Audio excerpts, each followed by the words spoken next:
한자 이야기, 낱말 이야기 771번째 시간입니다. 네, 이번 시간은 우리 시청자님의 요청에 의해서 기특하다라는 말이 한자 말인가요? 하는 그런 질문이 있었는데, 네, 한자 말입니다. 제가 그래서 우리말일까? 한자 말일까로 생각되는 또 다른 것도 있습니다. 예를 들어서 맹랑하다, 영리하다, 총명하다. 물론 총명은 한자인 것 같습니다만, 그래서 몇 가지 말을 한번 묶어서 한번 간단하게 한번 설명을 드려보겠습니다. 예를 들어서 할아버지가 5살짜리 손자에게 누구누구야 할아버지 담배 피워야 되겠으니까 성냥 좀 가져오너라 이렇게 말씀을 하셨을 때 5살짜리 손자가 성냥을 가져올 경우가 있습니다. 그러면 또 재떨이 좀 가져오너라 또 얘기할 수 있겠죠. 그런데 성냥 좀 가지고 오너라 했는데 성냥뿐만 아니라 재떨이까지 같이 가지고 왔다. 그럴 때 할아버지가 하시는 말씀, 그놈 참 기특하구나 이렇게 되겠죠. 네, 막 그런 경우에 기특하다. 그러니까 윗사람이 아랫사람에게 기특하다라고 쓰죠. 아랫사람이 윗사람 보고 기특하다 얘기는 쓰지 않습니다. 그리고 똑같은 행동을 하더라도 예를 들어서 중학생, 고등학생 손자가 이렇게 가져오면 성냥을 가져다 달려고 했는데 할아버지 담배 피실 모양이다. 그래서 성냥과 재떨이 같이 가져왔다. 그때는 기특하다 얘기 안 하죠. 너무 좀 당연하죠. 그렇죠? 그래서 거기까지 생각해서 하느냐 좀 놀랍다. 그럴 때 기특하다 쓴다. 한자로 어떻게 쓸까요? 네, 기특, 기할 기자에다가 특별할 특자를 쓴다. 기특하다. 그래서 말씨나 행동이 신통방통하다, 신통하여 귀염성이 있다. 또 귀염성도 좀 있어야 된다. 네, 귀염성은 좀 큰 사람은 좀 덜 귀엽죠. 아주 손자같이 그런 사람은 귀염성이 좀 있어야 된다. 그래서 기특한 마음씨, 기특할 정도로 인내심이 강하다. 이런 예문이 제가 가진 사전에 있습니다. 자, 그래서 왜 기특이라고 하느냐? 일단 기라는 것은 좀 기이하다, 신기하다. 네, 그런 의미예요. 보통이 아니고 좀 특별하게 신기하다, 뛰어나다, 갑자기란 그런 뜻도 있습니다만 신기하다. 우리가 신기하다라고 얘기할 때는 이러한 신기도 있고 쇠신자를 써서 신기라고도 있습니다. 여기 귀신 신자를 쓰면 보통 생각하기 어려운 특별한 그런 게 이상하다. 정말 이해하기가 좀 어렵다. 그럴 때 기이한 것은 신기하다 그러다. 근데 너무 새로워서 좀 아주 특별하다. 그것은 이제 새신자를 쓰겠죠. 둘 다 있는 낱말이에요. 자, 어쨌든 기는 좀 기이하다는 것이죠. 턱이라는 것은 뭐냐? 우리가 턱을 찾으면 일반적으로 특별하다, 특별할 턱 합니다. 그럼 특별은 뭐냐? 그럼 또 설명을 해야 돼요, 사실은.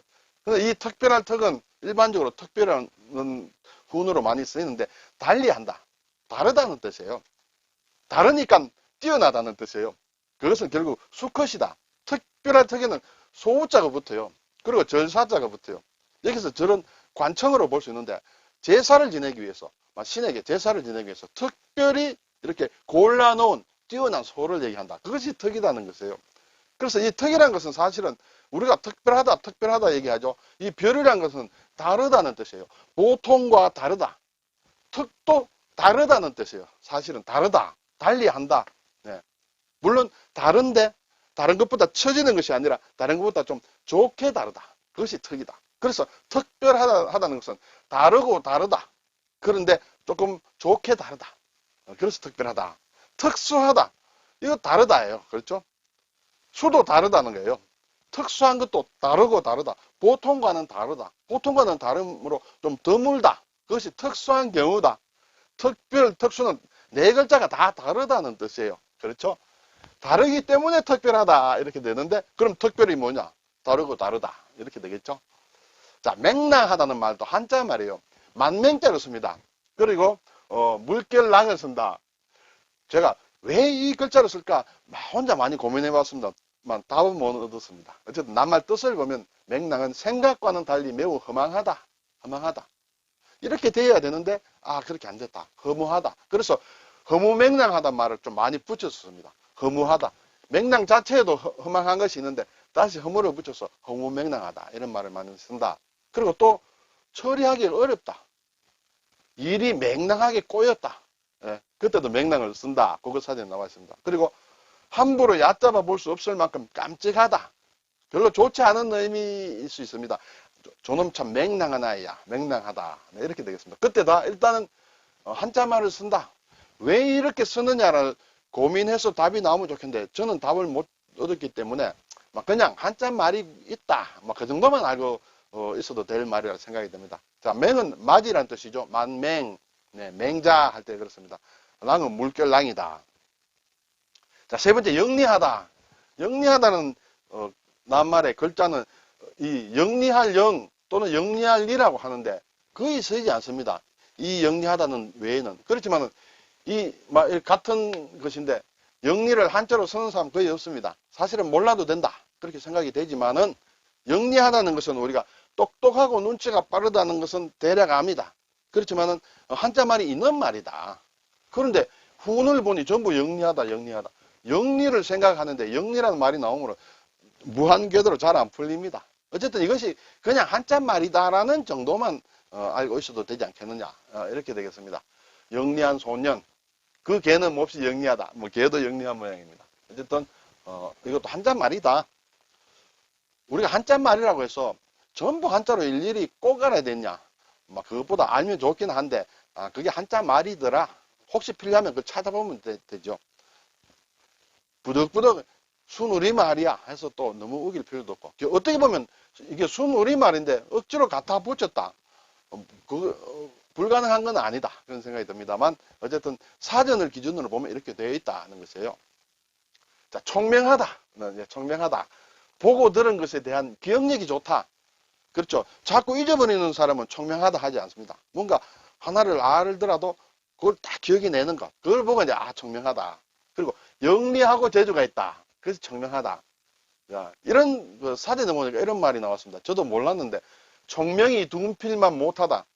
아무리 영리하고 재주가 좋고 기억력이 좋더라도 둔필, 둔하게 쓴 글이다는 것이죠. 뭐 잘 못 쓴 걸 또는 볼품없는 글일 수도 있고 하지만은 어쨌든 머리로만 기억하는 것보다는 메모를 해두는 것이 낫다는 것이 총명이 둔필만 못하다. 이런 말이 있는 것 같습니다. 자, 여기에서 총이라는 것은 귀가 밝을 총이다. 귀가 가는 기다가 아니고 다 아주 잘 듣는 것이다. 그래서 귀이자가 붙였어요. 귀이자. 네. 여기에 이제 총이라는 것은 바쁘다. 바쁠 총이에요.